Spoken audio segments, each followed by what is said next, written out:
লেখিকা মাধবী ভট্টাচার্যের সংশয়। বাড়িতে কাজের লোক নেই গত 7 দিন। প্রতিদিন অফিস থেকে ভয়ে ভয়ে বাড়ি ফিরতে হচ্ছে প্রসূনকে।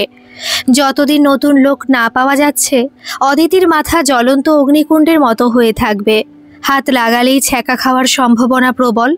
এমনিতে অবশ্য অদিতি ঠান্ডা মাথারই মানুষ। শাশুড়ি 6 বছরের ছেলে প্রলয় আর প্রসূনকে নিয়ে নিখুঁতভাবে ঘরকন্যা সামলায়। ওই শুধু মাঝে মাঝে কাজের লোক না থাকলে একটু বিগড়ে যায় মাথা। কখন কাকে কি বলে ফেলবে কিচ্ছু ঠিক নেই। কখন কোথা থেকে গরম খুন্তি বা রুটি বেলার ব্যালনটা উড়ে আসবে সেটারও ঠিক নেই। 6 বছরের প্রলয় পর্যন্ত এরকম সময় মাকে ঘাটায় না। আজকাল এমন অবস্থা হয়েছে, ভালো কাজের লোক পাওয়া আর লটারি পাওয়া একই রকম সৌভাগ্যের ব্যাপার। অনেক কষ্টে যাও বা একটা লোক পাওয়া যায়, তাও টেকে না বেশি দিন। টিকবেই বা কী করে? ভাঙিয়ে নেওয়ার লোকের তো অভাব নেই, প্রত্যেকেই ওত পেতে থাকে। অনেক চেষ্টাতেও কোনো কাজের লোককেই বেশি দিন আটকে রাখতে পারে না প্রসূন আর অদিতি। ওরা আবার অন্য বাড়ির কাজের লোককে ভাঙিয়ে নেওয়ার কৌশলটা এখনও রপ্ত করতে পারেনি। কাজের লোক চলে গেলে হাঁ করে অপেক্ষা করা ছাড়া আর কোনো উপায় থাকে না। ভয়ে ভয়ে বাড়ি ঢুকলো প্রসূন। সারা বাড়ি থমথমে হয়ে আছে, মনে হচ্ছে ভুল করে কোনো শোকের বাড়িতে ঢুকে পড়েছে। কদিন আগেও যখন পুষ্প ছিল, বাড়ি ফিরে প্রসূন দেখত অদিতি আর মা একসাথে বসে হাসি হাসি মুখে টিভি সিরিয়াল দেখছে। তাতান খেলে বেড়াচ্ছে ঘরময়। এখন সারাদিনের কাজের ধকল সামলে ক্লান্ত অদিতির টিভি দেখার মতো মনের অবস্থাই থাকছে না। বৌমা দেখছে না বলে মাও টিভি দেখতে পারছে না। তাতান হয়তো মায়ের ভয়ে খেলা ভুলে হোমওয়ার্ক করছে মন দিয়ে। অদিতির ওপরে মাঝে মাঝে রাগ হয় প্রসূনের। কাজের লোক নেই বলে বাড়িটাকে কড়া স্কুল টিচারের ক্লাসরুম বানিয়ে রাখার কি মানে? অত ভয়ে ভয়ে থাকতে হবে কেন সবাইকে? রাগ হলেও মুখ বুঝেই থাকে প্রসূন। বুঝতে পারে একটা সংসারের এতগুলো কাজ একা সামলানো চারটিখানি কথা নয়। অসুস্থ শাশুড়ির দেখাশোনা, তাতানের মতো চঞ্চল বাচ্চাকে সামলানো, এগুলো কি কম ঝক্কির? মেজাজ তো চড়ে থাকবেই। নিজের ঘরে ঢুকে প্রসূন দেখল যা ভেবেছিল ঠিক তাই। অদিতি বিছানায় শুয়ে আছে পাশ ফিরে। তাতান বিছানারই একপাশে বই খাতা ছড়িয়ে বসে আছে। বাবাকে দেখেই হাসি ফুটল মুখে। ডান হাতের তর্জনীটা ঠোঁটের মধ্যিখানে চেপে ধরল চোখ বড় বড় করে। এর মানে হলো শব্দ করো না। হাসি চেপে প্রসূন ইশারায় জিজ্ঞেস করলো, কি করছিস? হ্যান্ডরাইটিং প্র্যাকটিস করছি। নিষেধ ভুলে কথাটা জোরেই বলে ফেলল তাতান। সঙ্গে সঙ্গে চোখ খুলে গেল অদিতির। কড়া গলায় বলে উঠল, আবার কথা বলছো তাতান? বলেছি না চুপ করে নিজের কাজ করো, আমি কিন্তু একটু পরেই চেক করব। বাবা এসে গেছে, ভয়ে ভয়ে বলল তাতান। উঠে বসলো অদিতি। প্রসূনের দিকে তাকিয়ে আশান্বিত গলায় বলল, কোনো সন্ধান পেলে? প্রসূনের মুখ দিয়ে প্রায় বেরিয়েই যাচ্ছিল, আমি কি কাজের লোক তৈরি করার মেশিন? কষ্টে সামলালো নিজেকে। মুখটা করুণ বানিয়ে বলল, কোথায় আর পেলাম? কতজনকেই তো বলে রাখলাম, কেউই কোনো সন্ধান দিতে পারছে না। ভালো করে খোঁজো, ঠিক পেয়ে যাবে, গম্ভীর গলায় বলল অদিতি। এমনভাবে বলছে যেন প্রসূন হেলাফেলা করছে বলেই লোক পাওয়া যাচ্ছে না। প্রচণ্ড রাগ হলেও চুপ করে রইল প্রসূন। গোমড়া মুখে বলল, চা দাও আমাকে। কোনো খাবার থাকলেও এক্ষুনি দিও, খুব খিদে পেয়েছে। খাবার? কোথা থেকে আসবে খাবার? আমি সবে কাজ সেরে বিছানায় একটু শুয়েছি, খাবার বানানোর সময় কোথায় পেলাম? ঠিক আছে, পরেই খাবো না হয়, চাটা তো দাও। বিবেক বিবেচনা বলতে কি কিছু আছে? একা একা সব সামলাতে গিয়ে দম বেরিয়ে যাচ্ছে দেখতে পাও না? নাকি বউ খেটে যাচ্ছে বলে মনের আরাম হচ্ছে? মুখটা বিকৃত করে বলল অদিতি। ধুর, তোমার হাতের চা চাই না আমার।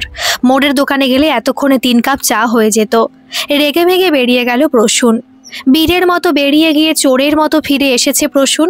ভুল বলা হলো, চোরের মতো নয়, বীরের মতোই হাসি মুখে মাথা উঁচু করে ফিরেছে। তাও একা ফেরেনি, সুসংবাদটা সঙ্গে নিয়ে তবেই ফিরেছে।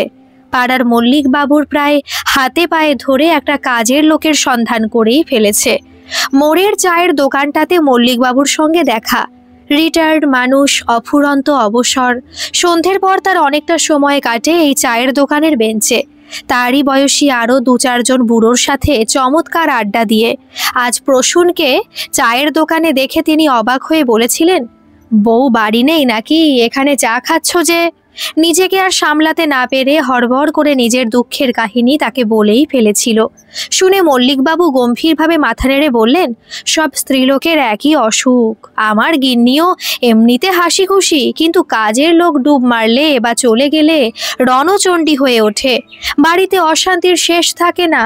গত 2 বছরে 3 বার কাজের লোক খুঁজে আনতে হয়েছে। প্রসূন একটু ইতস্তত করে মল্লিকবাবুকে বলল, আপনি বারবার এত তাড়াতাড়ি কাজের লোক কোথা থেকে জোগাড় করছেন? মানে আমি তো এতদিন চেষ্টা করেও খুঁজে পাচ্ছি না কাউকে। আমার অনেক দিকে যোগাযোগ আছে, তারাই সন্ধান দেয়। আমাকেও একটা খুঁজে দিন না প্লিজ দাদা। ডুবন্ত মানুষ যেমন খড়কুটো দেখলেও আঁকড়ে ধরে, ঠিক সেভাবে মল্লিকবাবুর দুহাত জড়িয়ে ধরেছিল প্রসূন। একটু পরে হাসি মুখে ঘরে ফিরে অদিতিকে সুসংবাদটা দিল প্রসূন। প্রথমটায় খবরটা শুনে যতটা লাফিয়ে উঠেছিল অদিতি, এখন ততটাই মুষড়ে পড়েছে সবটা জানার পরে। বাড়িতে থেকেই কাজ করবে? এ তো আরেক ঝামেলা। আমি তো ঠিকই কাজের লোক চাইছিলাম। কি করব পাওয়া না গেলে? খুঁজলাম তো কত। আমার মনে হয় বাড়িতে থেকে কাজ করলে তোমার আরও সুবিধে হবে। সব সময় তোমার সঙ্গে সঙ্গে থাকতে পারবে ওই মেয়ে। প্রসূন বলল, তা হয়তো ঠিক। জয়িতাও কোথা থেকে ওরকম একটা মেয়েকে নিয়ে এসেছে, অনেক সুবিধে হয়েছে। জয়িতাই বলল, যাক তবে তো মিটেই গেল, তুমিও এরকম মানুষ পেয়ে গেলে। কিন্তু জয়িতার বাড়ির মেয়েটা তো বেশ বড়।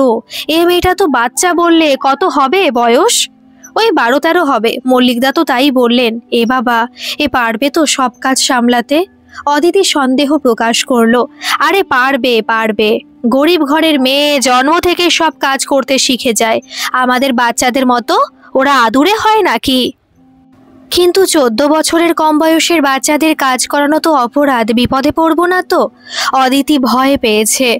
কে অত খেয়াল করবে? ওকে বাড়ির বাইরে বের হতে দিও না, দোকানে টোকানে পাঠিও না। কেউ কিচ্ছু বুঝবে না। ওদের পরিবার খুবই গরিব। 4-5টা ছোট ছোট ছেলে মেয়েদের নিয়ে হিমশিম খাচ্ছে মেয়েটার মা। বাবাও নেই।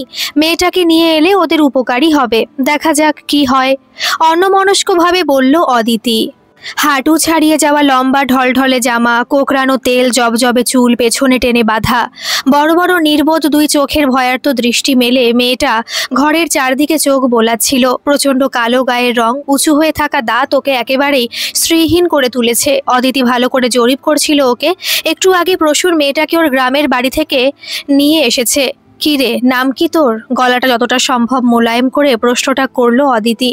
মেয়েটা চারদিকে চোখ ঘোরানো বন্ধ করে সচকিত হয়ে একবার তাকালো অদিতির দিকে, তারপর মাটির দিকে চোখ রেখে প্রায় শোনা যায় না এমন গলায় বলল, চম্পা। চম্পা? বাহ, সুন্দর নাম। একটু জোরে কথা বল, ভয় পাচ্ছিস কেন? এখানে কেউ তোকে কিচ্ছু বলবে না। অদিতি হাসি মুখে বলল। মেয়েটা ভরসা পেল কিনা বোঝা গেল না, তবে চোখের ভয়ের ভাবটা একটু যেন কমে গেল মনে হলো। 12-13 বলেছিলে? মেয়েটাকে তো আরও ছোট মনে হচ্ছে। দেখো ওকে কাজ করাতে গিয়ে ফেসে না যাই আবার। ফিসফিস করে পাশাপাশি দাঁড়িয়ে থাকা প্রসূনকে বলল অদিতি। আরে অপুষ্টির জন্যই এরকম দেখাচ্ছে। এখানে কিছুদিন থাকুক, ভালো করে খাওয়া দাওয়া করুক, দেখবে বড় হয়ে গেছে চট করে। ফিসফিস করে বলল প্রসূন। কি রে, কাজ টাজ সব পারিস তো? অদিতির প্রশ্নের উত্তরে বড় করে মাথা হেলালো মেয়েটা। ঠিক আছে, যা বাইরের জামাটা পাল্টে আয়। আজ আর কিছু করতে হবে না তোকে, শুধু আমার সঙ্গে সঙ্গে থাকবি। ছোট্ট ব্যাগটা হাতে নিয়ে নিজের ঘরের দিকে চলল চম্পা। নিজের ঘর বলতে রান্নাঘর লাগোয়া ছোট্ট স্টোর রুমটা। গতকাল সারাদিন ধরে ঘরটা পরিষ্কার করে গুছিয়ে দিয়েছে অদিতি। মেয়েটা এখানেই থাকবে আজ থেকে। একটা ক্যাম্প খাটও কেনা হয়ে গেছে ওর ঘুমোনোর জন্য। নিজের ঘর থেকে জামা পাল্টে এসেছে চম্পা। বহু ব্যবহারে রং জ্বলে যাওয়া জামাটা দেখেই অদিতি ফিসফিস করে বলেছে, ওকে কয়েকটা নতুন জামা কাপড় কিনে দিতে হবে। দেখেছো তো অবস্থা? ঘাড় নাড়িয়েছে প্রসূন। দেখতে দেখতে কেটে গেছে কয়েকটা দিন। প্রসূন আর অদিতির সংসার আবার ছন্দে ফিরেছে। অফিস থেকে ফিরলেই গরম গরম খাবার আর চা হাসি মুখে মুখের সামনে ধরছে অদিতি। টিভির গমগমে আওয়াজে মুখরিত হয়ে থাকছে সন্ধেটা। এই কয়েকদিনে প্রথম দিনের জড়তা একেবারেই কেটে গেছে চম্পার। দিব্যি হাসি মুখে এঘর ওঘর নেচে বেড়াচ্ছে, বকবক করছে সবার সাথে। বাড়ির সবার সাথে বেশ একটা আত্মীয়তার সম্পর্ক পাতিয়ে ফেলেছে ও। তাতানকে ভাই বলে ডাকছে, তাতানের ঠাম্মাকে দিদা বলছে, প্রসূন আর অদিতিকে মামা মামি বলে ডাকছে। অদিতি দেখেছে কাজ খুব ভালোভাবে না পারলেও মোটামুটি সামলে নিতে পারে সবই। আস্তে আস্তে নিশ্চয়ই সব শিখে যাবে। একটা ব্যাপারই শুধু আজব লাগছে, সেটা হলো মেয়েটার অস্বাভাবিক রকম টিভির নেশা। পারলে সারাদিন টিভির সামনে বসেই কাটিয়ে দেয় যেন। প্রথম প্রথম মজার খোরাক হলেও ধীরে ধীরে সবার বিরক্তির কারণ হয়ে দাঁড়িয়েছে চম্পার এই স্বভাব। একদিন প্রসূন মজা করেই বলেছিল, তোর টিভি দেখতে বুঝি খুব ভালো লাগে? খুব। আমাদের বাড়িতে টিভি নেই জানো মামা। সুবল কাকার বাড়িতে দেখতে যেতাম, কিন্তু কিছুতেই দেখতে দিত না, শুধু তাড়িয়ে দিত। তোমরা কত ভালো, আমাকে টিভি দেখতে দিচ্ছ। ওর বলার ধরনে হেসে ফেলেছিল প্রসূন। টিভি দেখতে দিলেই লোক ভালো হয়ে যায় চম্পার চোখে। চম্পার টিভির নেশা বেড়েই চলেছে একটু একটু করে। বড়দের সাথে বসে সারাক্ষণ সিরিয়াল গিলছে, নিজেও একটু ফাঁক পেলেই টিভি খুলে দেখতে বসে যাচ্ছে। তাতান বেচারা টিভিতে কার্টুন দেখতে পারছে না ওর অত্যাচারে।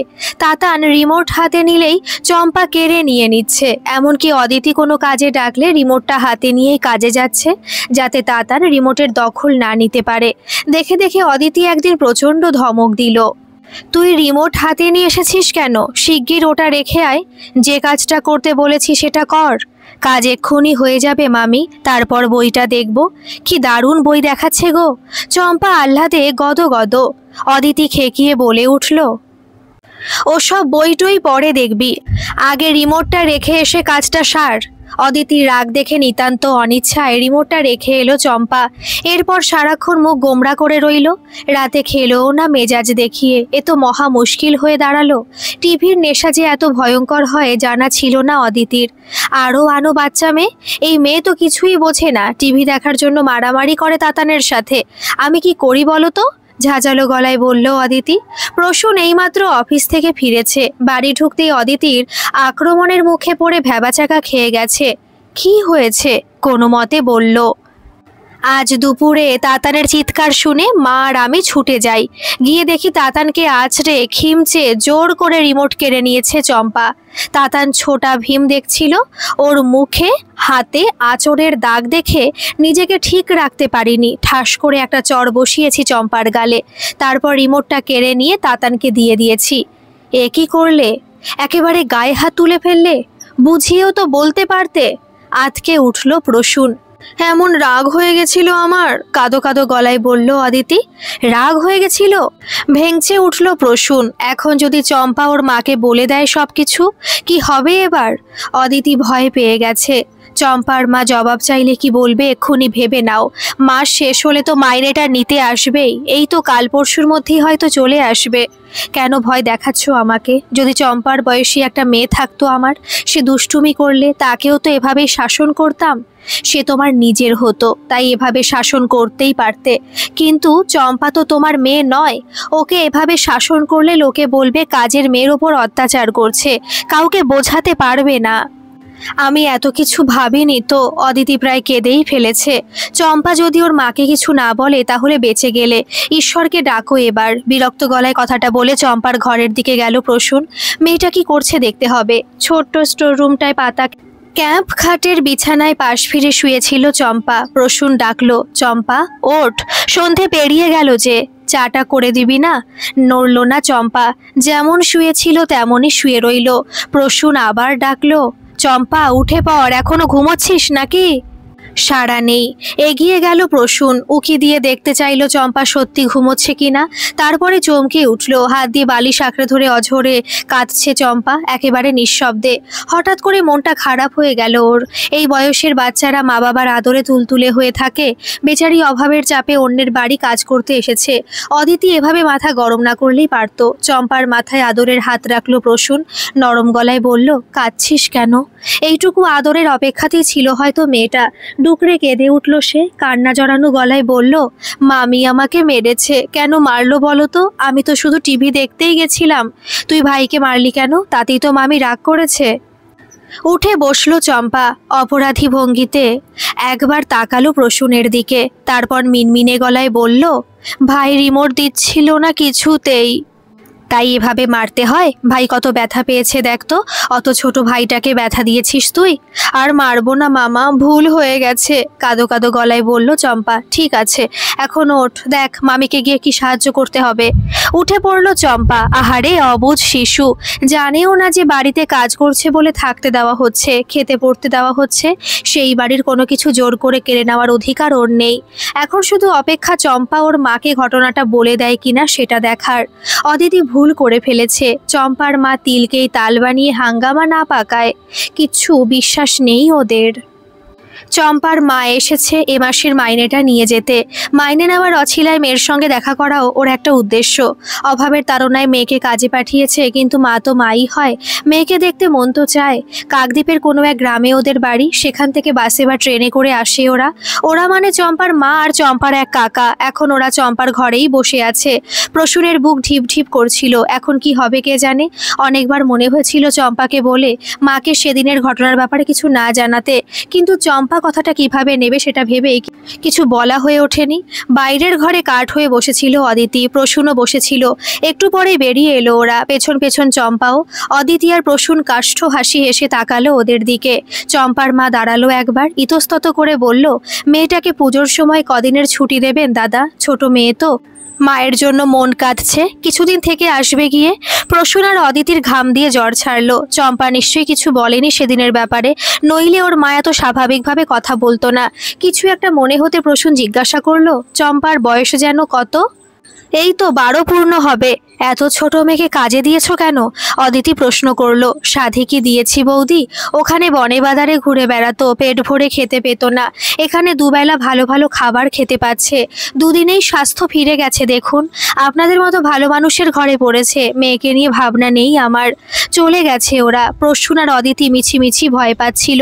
দুবেলা ভাত পেলেই যাদের সব কিছু পাওয়া হয়ে যায়, তারা এরকম সামান্য ব্যাপার নিয়ে মাথা ঘামাবে কেন?